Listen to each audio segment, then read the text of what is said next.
Kita mulai. Bismillahirrahmanirrahim. Assalamualaikum warahmatullahi wabarakatuh. Alhamdulillahi rabbil alamin. Wassalatu wassalamu ala asyrafil anbiya'i wal mursalin, Nabiyyina Muhammadin wa ala alihi wa ashabihi ajma'in. Asyhadu an la ilaha illallah wahdahu la syarika lah, wa asyhadu anna Muhammadar Rasulullah. Ya ayyuhalladzina amanu taqullaha haqqa tuqatih wa la tamutunna illa wa antum muslimun. Ikhwan fillah rahimani wa rahimakumullah. A'azzani Allahu wa iyyakum. Bersyukur kepada Allah Subhanahu wa taala pada kesempatan ba'da maghrib ini, di atas takdirnya kita kembali duduk di majlis ilmu yang pada malam hari ini insyaallah akan ana kajikan kitab Mauqif Ahlussunnah wal Jamaah min Ahlil Ahwa wal Bid'ah, yang masuk pada fasal yang kedua, yakni bagian Mauqif Ahli Sunnati min Munakahati Ahlul Bid'ah. Ahlul Bid'ah,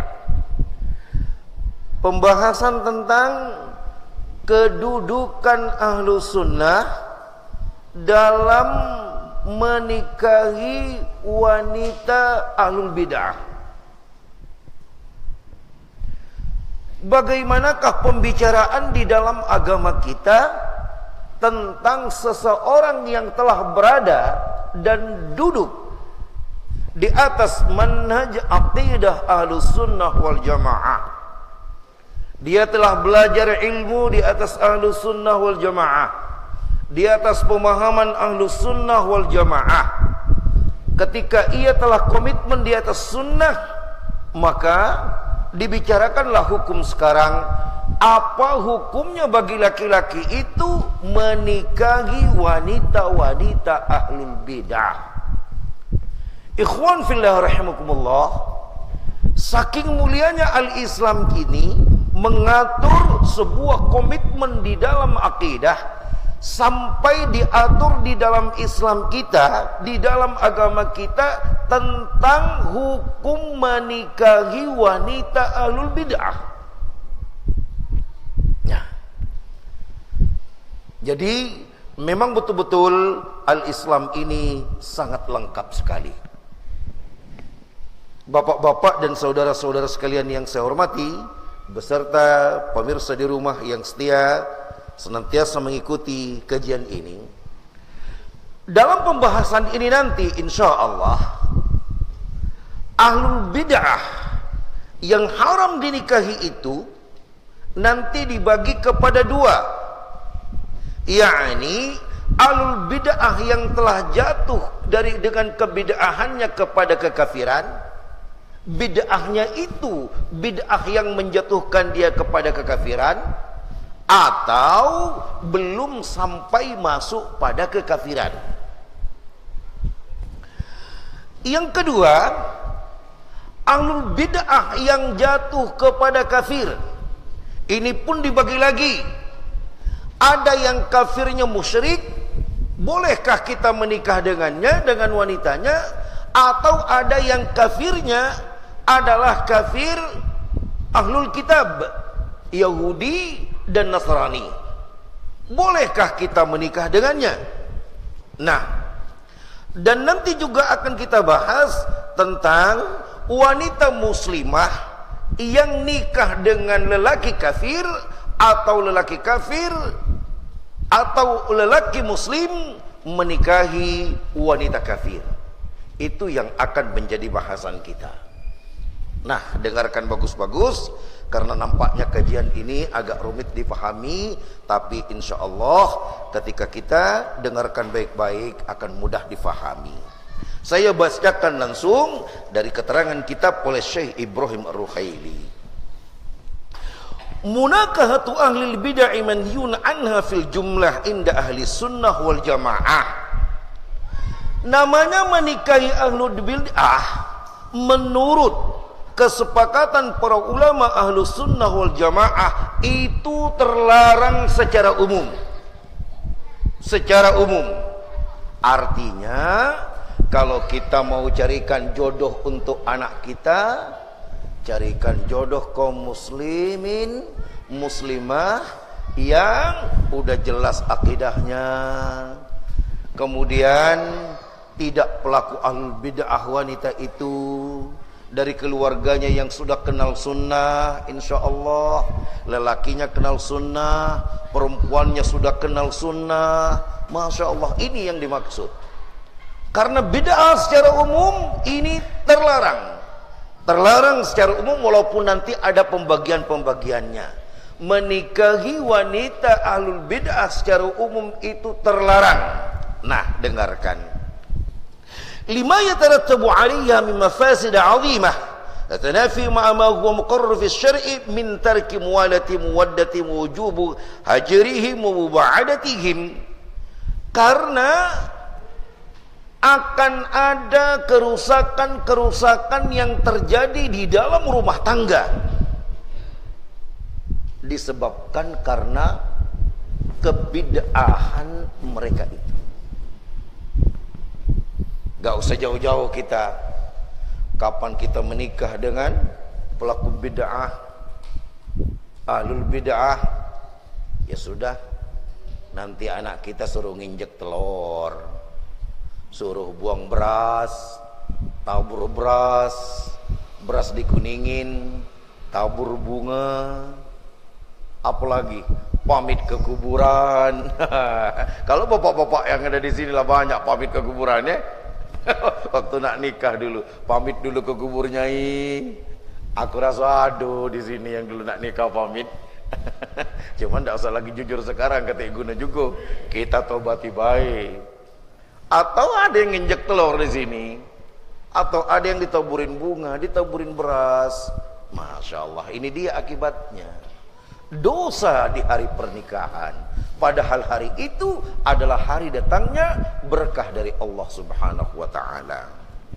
Nah, karena itu dikatakan kenapa secara umum dilarang min tarki muwalatihim muwaddatihim, karena kita dianjurkan untuk meninggalkan loyal kepada mereka, berkasih sayang kepada mereka, dan diperintahkan untuk menjauhi mereka dan menghajar mereka, memboikot mereka. Jangan ada kebid'ahan. Selayaknya di pernikahan kita, di pernikahan anak-anak kita yang diselenggarakan, jangan ada kebid'ahan yang terjadi di situ. Jauhi. Nah, dengarkan. Ghairu annal hukma bi hurmati tazwiji wa tazwij min nisaihim. Dan demikian pula dengan hukum haramnya menikah dengan lelaki mereka atau menikah dengan wanita-wanita mereka, wal qat'u bi fasadi uqudi munahakatihim ma ahli sunnah min adami yakhtal bi ikhtilafi min ahwalin bihasbi bu'dahum anid dini wa qurbuhum min.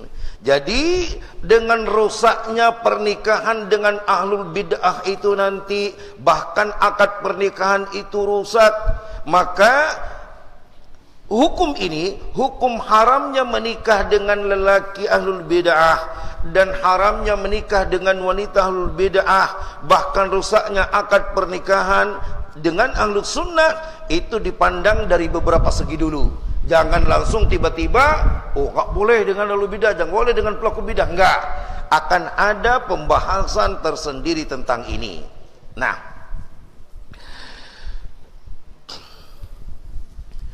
karena itu dikatakan di sini, falaisa hukmi fil halqil mubtadi'il kafir bid'atihi kal hukmi fi haqqi man lam yaqbi bid'ati haddul kafir minhum. Dibedakan bapak-bapak, ikhwan sekalian, beda hukumnya menikahi ahlul bid'ah yang sudah jatuh kepada kekafiran dengan ahlul bid'ah yang belum jatuh kepada kekafiran. Beda hukumnya. Jika bid'ah yang mereka lakukan itu telah menjatuhkannya kepada kekufuran, maka ini haram menikah dengannya. Jika memang bid'ahnya itu belum menjatuhkannya kepada kekafiran, maka belum haram, hanya ada anjuran untuk menghindarinya. Nah, ikhwan fillah, rahimani wa rahimakumullah, azani Allahu wa iyyakum. Dengarkan. Amma hukmu munahaqatul mahkum bi kufrihim min ahli al-bid'ah fa muharramun al-itlaq li kufrihim wa irtidadihim 'anid din. Adapun hukum menikahi daripada orang-orang kafir dari ahlul bid'ah yang kebid'ahannya itu sudah menjatuhkannya kepada kekafiran, maka ini sudah jelas haram menikah dengannya karena kafir mereka, karena murtadnya dari agama. Fala yahillu li ahli sunnati tazwij nisaihim tazawuj nisaihim, maka tidak boleh bagi ahlu sunnah, tidak halal untuk menikahi wanita-wanita mereka, sebagaimana juga tidak halal wanita-wanita muslim untuk menikah dengan mereka. Nah, dengarkan. وَذَلِكَ لِتَضَافِرِ الْأَدِلَّةِ وَإِجْمَاعِ أَهْلِ السُّنَّةِ عَلَى تَحْرِيمِ مُنَاكَحَةِ الْكَفَرَةِ وَالْمُشْرِكِينَ مِنْ غَيْرِ أَهْلِ الْكِتَابِ.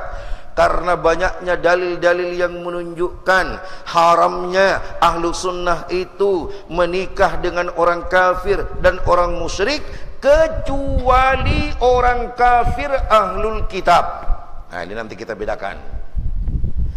Saking banyaknya dalil yang melarang dalam Al-Quran haramnya orang muslim menikah dengan orang kafir dari kaum musyrikin, orang kafir dan orang musyrikin, maka diharamkan kita menikah dengan ahlul bid'ah yang telah jatuh kepada kekafiran. Karena kita dilarang menikah dengan orang kafir, menikah dengan orang musyrik, selain orang kafir yang dimaksud adalah ahlul kitab, maksudnya Yahudi dan Nasrani. Kalau dia agama Yahudi dan agama Nasrani, maka ada pembahasan tersendiri. Nah, sekarang siapakah orang kafir yang dimaksud, yang kita dilarang untuk menikah dengannya, dan ahlul bid'ah yang telah jatuh kepada kekafiran yang kita dilarang menikah dengannya, dan orang musyrik yang kita dilarang menikah dengannya? Nah, mari kita dengarkan dulu dalil-dalilnya. Amma tahrimu tazawwujur rajulul muslim bil mar'atil kafirah al musyrikah faliqauli ta'ala.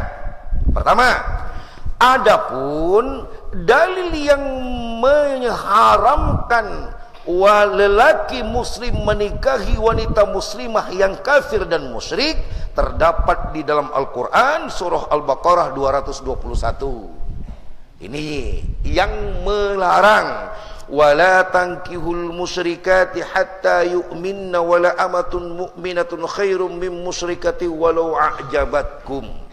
Ini haramnya lelaki muslim menikahi wanita yang musyrik. Nanti saya jelaskan siapa yang dimaksud dengan wanita yang musyrik. Janganlah engkau nikahi wanita-wanita musyrik sampai mereka beriman, dan hamba sahaya dari wanita itu lebih baik daripada wanita musyrik, walaupun wanita musyrik itu mengagumkanmu. Begitu juga firman Allah Subhanahu wa taala, fala tarji'uhunna ilal kuffar. Janganlah engkau kembalikan wanita-wanita yang telah masuk Islam itu kepada kekafirannya. Maksudnya bahwa dia tidak halal lagi bagi lelaki-lelaki kafir ketika ia telah masuk Islam. Jadi dikatakan oleh Al-Imam Ibnu Katsir, fahatani al-ayatan qad dallata ala tahrimi nikahil musyrikati ammata 'alal muslimin. Dua dalil ini menunjukkan haramnya lelaki muslim untuk menikah wanita musyrik secara umum. Wa inna ma istathnallahu min dzalika nisaa ahlil kitab. Akan tetapi dikecualikan orang kafir daripada ahlul kitab, yakni Yahudi dan Nasrani. Nanti kita perjelas siapa yang dimaksud orang musyrik yang dilarang untuk dinikahi. Pelan-pelan dengarkan dulu. Dalil lagi, Rasul Allah Subhanahu wa taala firmankan sebagaimana terdapat dalam kitab Dalam tafsir Ibnu Katsir surah Al-Maidah ayat 5 dikatakan, Al-yawma uhilla lakumut thayyibat wa ta'amul ladina utul kitaba hillul lakum wa ta'amukum hillul lakum wal muhsanatu minal mu'minati wal muhsanatu minal ladina utul kitaba min qablikum. Dan dibolehkan kamu menikahi wanita-wanita yang beriman yang memelihara dirinya, dan wanita-wanita dari ahlul kitab yang memelihara dirinya, Yahudi dan Nasrani maksudnya. Boleh kamu menikahi mereka. Nah, lalu kemudian dijelaskan, fama rakhasallahu fihi min nikahil kitabiyat fajaizun. Ketika Allah memberikan keringanan boleh menikahi ahlul kitab, maka berarti boleh. Orang Islam boleh menikah dengan wanita Yahudi dan wanita Nasrani. Boleh. Asal lelakinya kita Islam. Boleh. Wa amma man adahunna minal musyrikati fayabqa an-nahyu 'anit tazawwuj bihinna 'ala umumihi. Adapun selain daripada ahlul kitab, Yahudi dan Nasrani, maka orang Islam dilarang untuk menikah dengannya. Nah, siapakah mereka? Di antaranya kal'abidatil awthan wal asnam wal kawakib wan niran. Seperti orang-orang yang menyembah patung dan berhala. Nah, kamu enggak boleh menikah dengan wanita-wanitanya. Kalau wanita Kristen masih bisa, wanita Yahudi masih bisa. Karena bagaimanapun mereka masih ada bagian-bagian daripada isi Taurat dan Injil yang mereka amalkan. Injil yang datang dari Allah. Tapi kalau sudah wanita musyrik, gak boleh. Siapa wanita musyrik? Yang menyembah berhala, patung, yang menyembah bintang, yang menyembah api. Itu yang disebut wanita musyrik.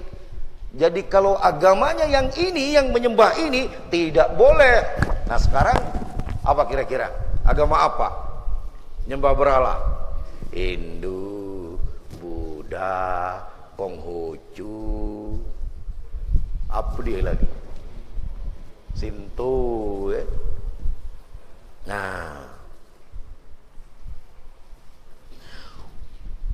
wa man fi hukmihinna minal musyrikati ahlil bid'ah wal mahkum bi kufrihim wa in istabana ila al-islam.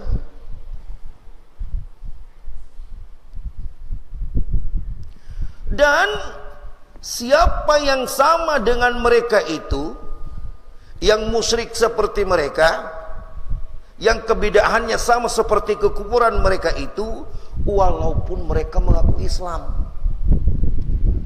Walaupun mereka mengaku Islam, tapi kalau mereka menyembah-nyembah kayak gitu, menjatuhkan kepada kekafiran, seperti mereka mempertuhankan berhala, pohon, patung dan lain sebagainya, maka tidaklah boleh menikah dengan mereka. Artinya karena kebid'ahan yang dilakukan oleh orang itu telah menjatuhkannya kepada kekafiran. Nah, kita lanjutkan.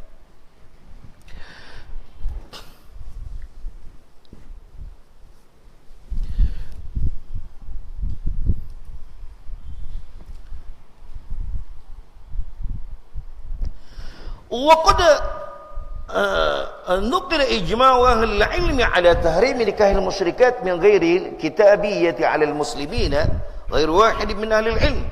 Banyak sekali yang menjelaskan haramnya kita menikah dengan wanita-wanita musyrik, pelaku syirik, ahlu syirik. Tidak satu daripada keterangan ulama-ulama ahlul ilmi yang menjelaskan tentang tidak bolehnya menikah dengan mereka. Nah, mari kita dengarkan satu persatu. Tadi baru ada kesimpulan bahwa kita tidak boleh menikah dengan orang kafir musyrik yang menyembah berhala. Sedangkan ahlul kitab Yahudi dan Nasrani masih boleh kita menikahi perempuannya dengan harapan boleh masuk Islam. Dengan harapan yang Kristen tadi perempuannya bisa masuk Islam. Tapi itu hukum dulu bapak-bapak. Akan tetapi bagusnya cari yang muslimah baik. Masih banyak wanita muslimah. Tapi bagaimana kalau dia cantik Ustadz, dia kaya raya, dia galak sama aku, nah sudah, lain cerita. Kalau itu, nah kita dengarkan.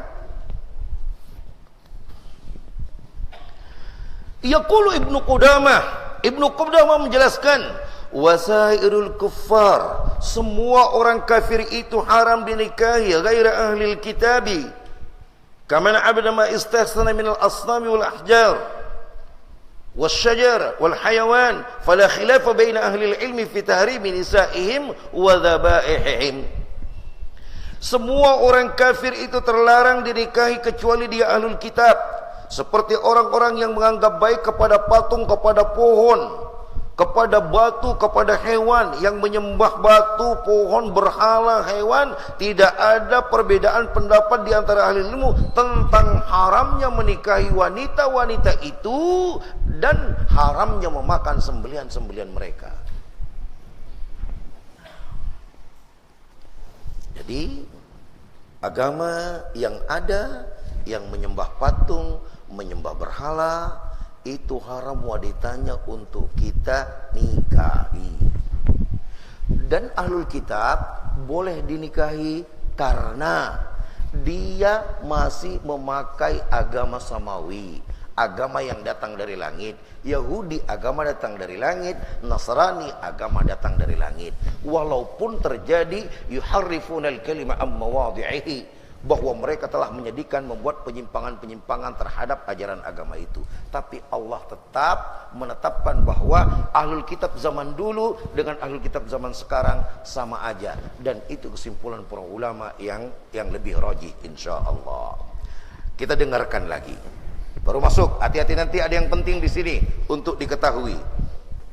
Wa yaqulu Syekhul Islam Ibnu Taimiyah, dan Ibnu Taimiyah dan menjelaskan tentang wa amma al-musyrikuna faqad ittafaqatil ummatu ala tahrimi nikahi nisa la tahrimi nikahi nisaihim wa ta'amihim. Adapun orang musyrik itu sudah sepakat seluruh ulama umat-umat terdahulu akan haramnya menikahi wanita mereka. Dengarkan bapak-bapak dan saudara-saudara sekalian yang saya hormati, Ad-Doktor Wabah Az-Zukhail menjelaskan tentang penelitiannya, riset tentang ini. Wal khulasatu la yahillu bi ittifaqi nikahi min la kitab laha kal wathaniyah wa hiya abidatul wathan wassanam. Jadi kesimpulannya tidak boleh secara sepakatan ulama menikah dengan orang-orang yang menyembah berhala, menyembah patung, wal majusiyah, orang-orang menyembah api atau matahari, wahia abidatun nar, orang menyembah api, idza la kitab bi aidi ahli al-an.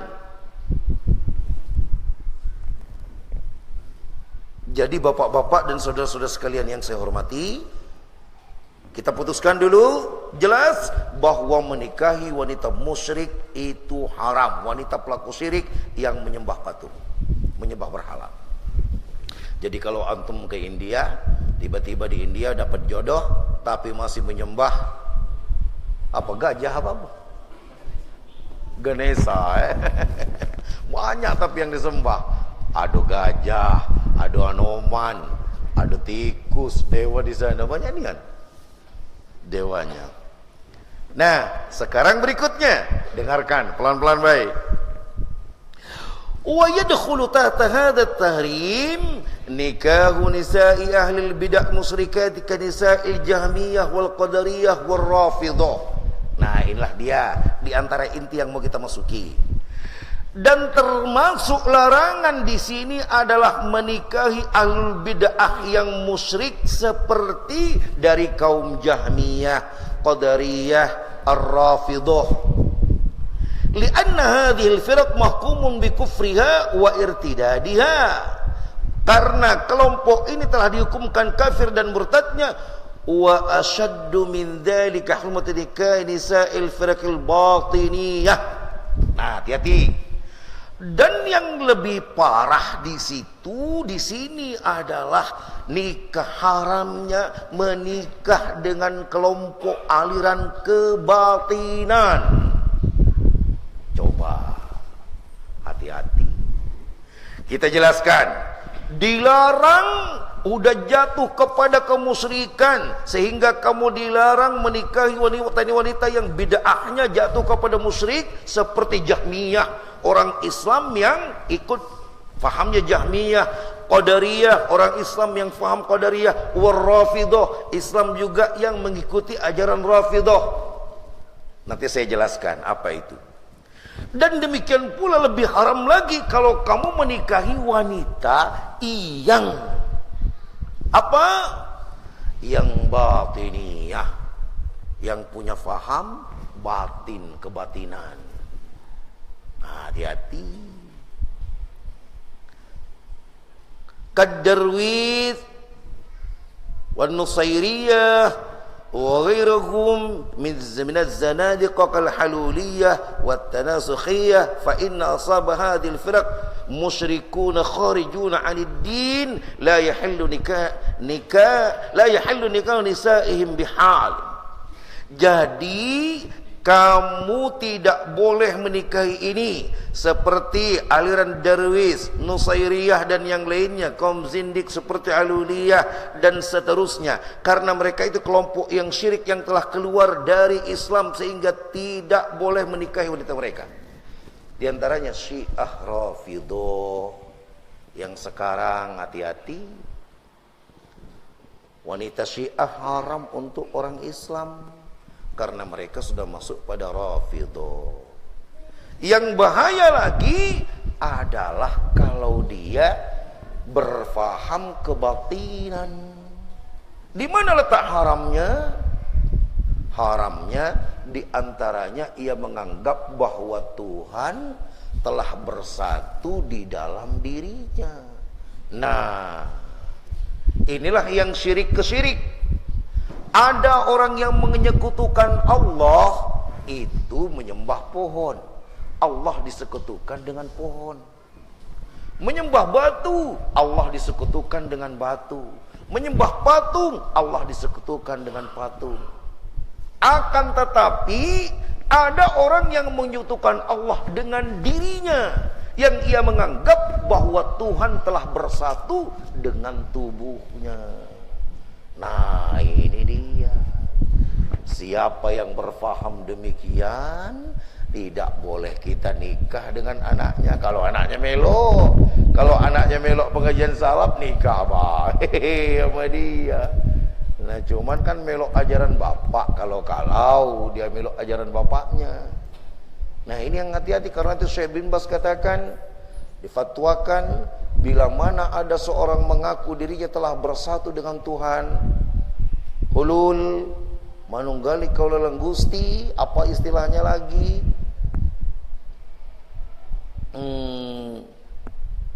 Dan mengaku seperti itu, lalu kemudian telah diberikan kepadanya penjelasan, telah dibantah di atas dalil, masih juga dia tidak mau berubah, maka dihukumkan kafir, tidak boleh bermakmum di belakangnya, dan kalau dia mati tidak boleh dikafani, dimandikan dan disalatkan sebagaimana kaum muslimin, dan tidak boleh dikuburkan di pekuburan kaum muslimin.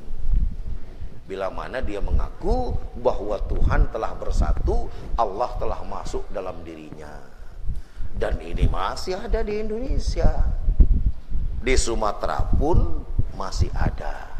Nah, inilah yang disebut dengan bid'ah. Haram menikah dengan ahlul bid'ah yang telah menjatuhkan kepada kekafiran. Ini dia. Haram menikah dengan ahlul bid'ah yang telah menjatuhkan kepada kekafiran, keluar dari Islam, seperti Syiah Rafidhah, Syiah Nusairiyah yang ada ada di Irak dan di Iran sekarang, kalau dia masuk ke Indonesia, walaupun dia ganteng, tidak boleh. Tapi banyak wanita-wanita Indonesia yang galak dilamar, galak nian. Satu memang duitnya banyak dikasih, dua yang datang ganteng-ganteng. Apa alasannya pas diwawancara di TV? Kami nggak tahu. Dia siapa, apa Syiah apa enggak. Yang penting niat kami mau merubah keturunan, katanya. Wah iya juga. Merubah keturunan. Gitu jawabannya. Saya dengar diwawancarai ya. Nah kamu kan nggak tahu siapa dia ini. Siapa dia? Nggak tahu, gue periksa dulu. Kami nggak tahu. Taunya kami mancung hidungnya kayak orang Arab katanya datang ke sini. Lagi pula kami mau merubah keturunan biar ganteng-ganteng. Nah, itu jawaban asli. Enggak ditambah-tambah, bukan bercanda ini ikhwan. Memang ilmiah, itulah mereka jawab di TV. Enggak boleh, haram hukumnya karena kebidaan mereka itu telah mengeluarkan mereka dari Islam. Jangan. Karena itu dikatakan di sini, di antaranya adalah Ibnu Battah An-Talhah, semoga Allah meridainya. Ia berkata, Ar-Rafidatu la tankihu la tunkahu nisa'uhum wa la tu'kalu dhaba'ihum li'annahum ahlur riddah. Yang namanya Syiah Ar-Rafidah. Ar-Rafidah itu yang faham Rafidah diantaranya seperti Syiah, tidak boleh kamu nikahi wanita-wanita mereka dan tidak boleh kamu makan 99 mereka karena mereka itu telah murtad dari Islam. Jadi bapak-bapak dan saudara-saudara sekalian yang saya hormati, jelaslah di sini. Kalau ada kebidaahan yang dilakukan oleh seseorang, lalu kebidaahannya itu divonis oleh para ulama mengeluarkannya dari Islam, berarti haram menikah dengan wanitanya. Dan haram anak perempuan muslim untuk dinikahkan kepada lelakinya. Ingat yang tadi lagi, yang sebelumnya dilarang pula kita menikahkan anak kita atau anak laki-laki kita dengan lelaki atau perempuan musyrik. Siapa perempuan musyrik? Mereka yang menyembah patung. Ya, seperti agama yang ada di Indonesia ini ada yang menyembah patung, yang menyembah berhala, haram menikah dengannya. Tapi kalau ahlul kitab, Kristen dan Yahudi masih bisa, dibolehkan oleh Islam. Tapi kalau yang menyembah patung tadi, entah apa patungnya atau berhala, entah apa model berhalanya, maka terlarang. Nah, sudah jelas ya? Sudah jelas. Dibedakan. Orang kafir yang Nasrani masih bisa orang muslim menikahi dia, wanitanya. Sedangkan wanita kita tidak boleh dinikahi oleh dia, lelakinya. Tetapi lelaki muslim masih boleh menikahi wanita kafir dari Kristen dan bangsa Yahudi. Sedangkan agama selain Yahudi dan Nasrani yang menyembah api, menyembah berhala, menyembah patung seperti agama-agama yang ada di dunia ini haram secara mutlak. Berikutnya, kalau ada orang Islam yang menisbatkan dirinya kepada Islam, tapi ternyata mereka telah melakukan bid'ah dari pemahaman mereka yang mengeluarkan mereka dari Islam, maka haram pula menikah dengannya. Contoh, menikah dengan Syiah Rafidah, Syiah Nusairiyah, dan lain sebagainya. Atau orang yang mengaku aliran kebatinan batiniyah, yang mengaku dirinya telah bersatu dengan Allah, maka kita tidak boleh menikah dengan wanita-wanita yang berfaham demikian. Dengarkan ikhwan,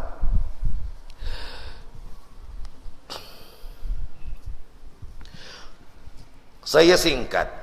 Wa yaqulu Abu Hamid Al-Ghazali fi siyaqi dzikri ahkamil batiniyah ba'd naqulu madhhabahum faslan fi kitabi Fadaih al-Batiniyah. Abu Hamid Al-Ghazali menjelaskan tentang faham aliran kebatinan. Wa amma abda'u nisa'ihim fa innaha muharramatun fa kama la yahillu nikah murtaddah. Dengarkan, maka adapun, mohon maaf, adapun kemaluan daripada perempuan-perempuan mereka itu yang aliran batiniah tadi, maka haram dinikahi sebagaimana haramnya wanita-wanita yang murtad. Mereka itu dilarang untuk dinikahi. Dengarkan lagi. Wa yaqul Syekhul Islam Ibnu Taimiyah rahimahullahu taala fi ghulati ar-rafidah wa ba'd tawafil ghaliyah fi Ali, demikian pula Syekhul Islam Ibnu Taimiyah menjelaskan tentang tidak bolehnya menikahi dengan Rafidah yang berlebih-lebihan terhadap kelompok Syiah Rafidah yang berlebih-lebihan terhadap Ali, yang mengaku bahwa Ali adalah Tuhan atau kerasulan Nabi Muhammad SAW sesungguhnya itu dimiliki oleh Ali. Jadi kalau bukan karena untuk membenarkan Ali sebagai Rasul, maka Nabi Muhammad tidak diutus ke dunia, kata mereka.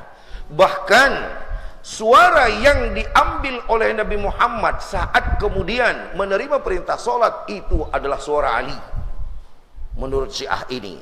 Nah, dikatakan min Nusairiyah, kelompok Syiah yang berlebihan terhadap Ali dari Nusairiyah ini dan Ismailiyah dan Syiah Ismailiyah, fa inna jami'a haula'il kuffar akfaru minal yahud wan nasara fa illam yadhhar min ahadihim dzalika kana minal munafiqin alladziina hum fid darkil asfali minan nar. Maka mereka itu walaupun menisbatkan kepada Islam lebih kafir daripada Yahudi dan Nasrani, walaupun seandainya mereka tidak menampakkan kafirannya, maka mereka adalah orang munafik yang berada di neraka paling bawah. Jadi ikhwan fillah rahimani wa rahimakumullah, azani Allah wa iyyakum, jelaslah kalau kemudian bid'ah yang dilakukan oleh orang muslim itu mengeluarkannya dari Islam, seperti bid'ah yang dilakukan oleh Syiah, bid'ah yang dilakukan Syiah Rafidah, Syiah Ismailiyah, Syiah Nusairiyah, maka itu membuat mereka diharamkan untuk membuat kita diharamkan untuk menikah dengan wanita-wanita mereka. Dengarkan lagi. Wa amma tahrimu in kana al-mar'al muslim li rajul musyrik sawa'un kana mubtadi'an aw ghairu fal hujjatu fi sharih kitab wa ijma' al-ummah. Dengarkan, sedangkan menikahi perempuan-perempuan muslimah terhadap lelaki musyrik, maka itu tetap tidak boleh, apakah itu dia berlebih-lebihan atau bidah atau tidak. Maka wanita muslimah tidak dibolehkan untuk menikah dengan lelaki kafir. Itu kesimpulannya. Kalau wanita muslimah tidak boleh menikah dengan lelaki kafir. Kalau lelaki muslim masih diizinkan untuk meminang menikahi wanita, lelaki muslim masih diizinkan untuk menikahi wanita Yahudi dan Nasrani. Sedangkan wanita muslim tidak boleh menikah dengan orang kafir manapun. Nah, jadi terakhir dengarkan firman Allah Subhanahu wa taala sebagai dalilnya, surah Al-Mumtahanah ayat 10. Wala tunkihul musyrikin hatta yu'minu, dan janganlah engkau menikah dengan lelaki-lelaki musyrik sampai mereka beriman. Berikutnya, fa in alimtumuhunna mu'minatun fala tarji'uhunna ilal kuffar, dan jika engkau tahu wanita-wanita yang menjadi tawanan tadi sudah masuk Islam, jangan kamu kembalikan mereka kepada laki-laki mereka yang kafir. Lahunna hillun lahum wa lahum yahilluna lahun, karena wanita itu tidak halal lagi bagi lelaki kafir itu, dan lelaki kafir itu tidak halal lagi bagi wanita muslim ini. Kesimpulannya, dengarkan bahwa akidah Ahlussunnah wal Jamaah, hukum menikah dengan ahlul bid'ah adalah haram secara mutlak. Tetapi haram yang dimaksudkan adalah haram menikahi ahlul bid'ah yang bid'ahnya itu menyebabkannya keluar dari Islam, kafir, seperti Syiah Rafidah, Syiah Nusairiyah, Syiah Ismailiyah dan yang lainnya. Dan termasuk diantaranya adalah kaum yang berfaham aliran kebatinan, yang menganggap bahwa Tuhan bersatu dengan dirinya. Ini tidak boleh, haram hukumnya menikahkan anak kita dengannya. Sedangkan ahlul bid'ah yang tidak mengeluarkan mereka dari Islam tidak mengapa, hanya saja dianjurkan untuk dihindari. Nah, kemudian berikutnya, kafir, kita dilarang menikah dengan wanita kafir, wanita kafir langsung. Jika kafir itu adalah kafir musyrik, maka haram menikahinya. Kalau dia penyembah patung, kalau dia penyembah berhala. Tapi kalau dia itu adalah kafir Yahudi dan Nasrani, lelaki muslim masih bisa menikahi wanita-wanitanya, diizinkan dalam Islam, karena ada harapan bisa ngajak wanitanya masuk Islam. Berikutnya, sedangkan wanita muslimah dilarang menikah dengan lelaki kafir. Kristen, Yahudi pun, apalagi musyrik, dilarang wanita muslimah menikah dengan lelaki kafir tersebut. Itulah kesimpulannya, bahwa menikah dengan ahlul bid'ah yang sampai jatuh kepada kafiran haram, menikah dengan ahlul bid'ah yang tidak menjatuhkan kepada kafir tidak mengapa, hanya saja dianjurkan untuk dihindari. Demikian apa yang dapat saya sampaikan, dan insyaallah untuk Selasa yang akan datang akan kita kaji al-kabair, dosa-dosa besar. Semoga dapat bermanfaat pada para pemirsa semua. Mohon maaf atas segala kekurangan dan kesalahan. Subhanakallah bihamdik, asyhadu an la ilaha illa anta astaghfiruka wa atubu ilaik. Assalamualaikum warahmatullahi wabarakatuh.